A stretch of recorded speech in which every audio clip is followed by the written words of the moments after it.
खरा तो एकची धर्म जगाला प्रेम अर्पावे या प्रार्थनेच्या ओळी आहेत पांडुरंग सदाशिव साने यांच्या म्हणजेच साने गुरुजी. साने गुरुजी म्हणलं की आपल्याला आठवतं ते त्यांनी लिहिलेलं श्यामची आई पुस्तक. साने गुरुजी म्हणलं की आठवतं दलित लोकांसाठी उघडलेली पंढरपूरची दारं. साने गुरुजी म्हणलं की आपल्याला आठवतो तो जगाला दिलेला मानवतेचा धर्म. साने गुरुजी म्हणलं की जगाला दिसते ती निस्सीम देशभक्ती आणि साने गुरुजी म्हणलं की जगाला जाणवते त्यांनी जगाला दिलेला समतेचा संदेश. यात साने गुरुजींचा जन्म 24 डिसेंबर 1899 ला कोकणातल्या पालगड इथे झाला. त्यानंतर शिक्षण घेऊन त्यांनी त्यांचं आयुष्य समाजकार्यासाठी वाहून घेतलं. पेशाने ते पत्रकार आणि लेखक होते. त्याचबरोबर गांधी विचारांसोबत एकनिष्ठ राहून ते 1942च्या स्वतंत्र लढ्यात चळवळीसाठी काम करत होते.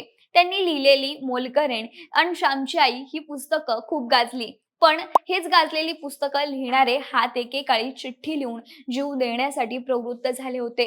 साने गुरुजींनी आपलं जीवन का संपवलं, त्यांनी त्यांच्या शेवटच्या पत्रात काय लिहिलं होतं, हेच जाणून घेणार आहोत या व्हिडिओच्या माध्यमातून. नमस्कार, मी हर्षदा आणि तुम्ही पाहताय विशेष भारी. मंडळी, साने गुरुजी हे मुळातच स्वभावाने अत्यंत हळवे आणि कवी मनाचे होते. श्यामची आई या पुस्तकांमधून त्यांनी मातृप्रेमाचा आणि संस्कारांचा महिमा गायला. तेच संस्कार त्यांच्या जगण्याचं केंद्रस्थान होतं. मात्र स्वातंत्र्य मिळाल्यानंतरच्या भारतात त्यांना जे चित्र दिसत होतं ते त्यांच्या स्वप्नातील भारतापेक्षा खूप भिन्न होतं. गुरुजींना असं वाटायचं की स्वातंत्र्यानंतर लोक अधिक सुसंस्कृत, नैतिक आणि सेवाभावी होतील. परंतु सत्तेच्या राजकारणात आलेली कटुता, माणसांचे भेद आणि त्यातून गरीब जनतेची होणारी ऱ्हास पाहून त्यांचं मन खायला उठायचं. त्यांना असं वाटू लागलेलं की ज्या तत्वांसाठी त्यांनी आयुष्यभर संघर्ष केला तीच तत्व आता अडगळीत पडली आहेत. त्यात आणखीन एक त्यांच्या नैराश्याचं कारण म्हणजे महात्मा गांधींची हत्या. साने गुरुजी गांधीजींना आपला आध्यात्मिक आणि राजकीय आदर्श मानायचे. 30 जानेवारी 1948 रोजी जेव्हा नथुराम गोडसेने गांधीजींची हत्या केली तेव्हा साने गुरुजींच्या अस्तित्वाचा आधार हरवला. गुरुजींना असं वाटू लागलं की हिंसेचा पुरस्कार करणाऱ्या या देशात जर अशा प्रकारे रक्ताचे पाठ वाहणार असतील तर आपल्यासारख्या सामान्य माणसाच्या शब्दाला काय किंमत उरणार. गांधीजींच्या मृत्यूनंतर ते मानसिक दृष्ट्या खचले होते. त्यांच्या देशात आणि भाषणातून एक प्रकारची हतबलता जाणवू लागली होती. गुरुजींच्या वैयक्तिक आयुष्यातही एक प्रकारची एकलकोंडीपणाची भावना घर करून बसली होती. त्यांनी कधी लग्न केलं नव्हतं. त्यांचं संपूर्ण जीवन हे समाज सेवेसाठी समर्पित होतं. पण जेव्हा समाज त्यांच्या विचारांपासून दूर जायला लागला तेव्हा त्यांचा आधार देणारं कोणीच नव्हतं. त्यांनी लिहिलेलं साहित्य, काढलेली साधना साप्ताहिक हे सगळ्या लोकांमध्ये वैचारिक प्रबोधन करण्यासाठी होतं. मात्र त्या काळात वाढलेली राजकीय गटबाजी आणि समाजवादी चळवळीतील अंतर्गत मतभेद यामुळे ते अधिकच अस्वस्थ झाले होते. त्यांच्यासाठी राजकारणातील सत्तेची स्पर्धा कधीच आवडीची नव्हती. त्यांनी आपल्या पत्रांमध्ये वारंवार असे उल्लेख केले होते, माझं काम आता संपलंय. त्यांना असं वाटायचं की ते आता या जगासाठी ओझं बनलेत किंवा त्यांचे विचार आता संपुष्टात आले आहेत. याच विचाराच्या गर्तेत 11 जून 1950च्या त्या रात्री त्यांनी झोपेच्या गोळ्या घेऊन आपलं जीवन संपवलं. त्यांच्या मृत्यूच्या चिठ्ठीतही त्यांनी कोणालाही दोष दिला नाही, उलट सर्वांची क्षमा मागितली. त्यांनी लिहिलेल्या पत्रात असं होतं की हे पाऊल कोणाच्याही दडपशाही खाली किंवा रागापोटी उचलत नसून ते एका आंतरिक प्रेरणेतून आणि थकलेल्या मनातून हे करत आहेत. त्यात त्यांनी लिहिलं होतं की माझं काम आता संपलंय असं मला वाटतंय. माझ्या मनाची शक्ती आता क्षीण झाली आहे.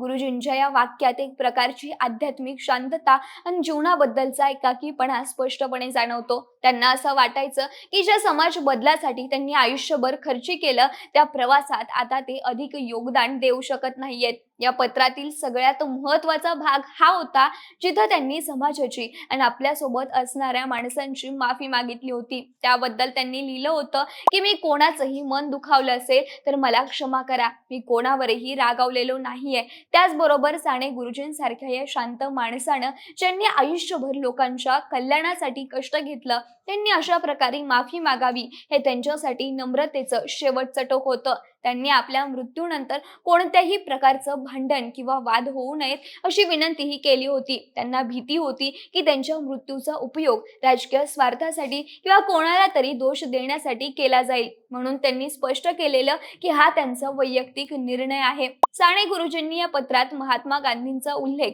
अत्यंत आदराने केला होता.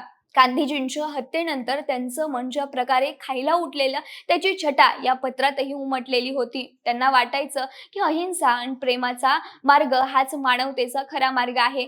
पण जगाची वाटचाल त्या दिशेनं होत नसल्यानं ते निराश झाले होते. त्यांनी आपल्या पत्रातून साधना, साप्ताहिक आणि आपल्या कार्याची धुरा सांभाळणाऱ्या तरुणांना शुभेच्छा दिल्या होत्या.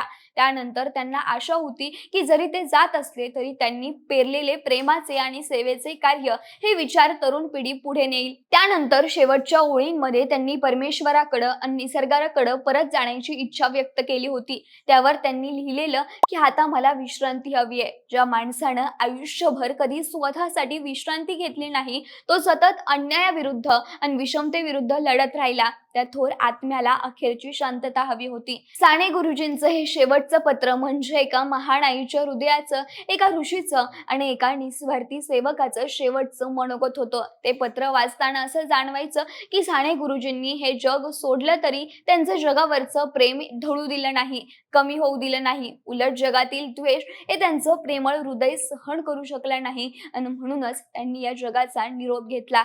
गुरुजींनी जीवन संपवणं ही केवळ एका व्यक्तीची हार नव्हती, तर ती एका अत्यंत संवेदनशील मनाची त्या काळातली क्रूर वास्तवाशी झालेली धडक होती.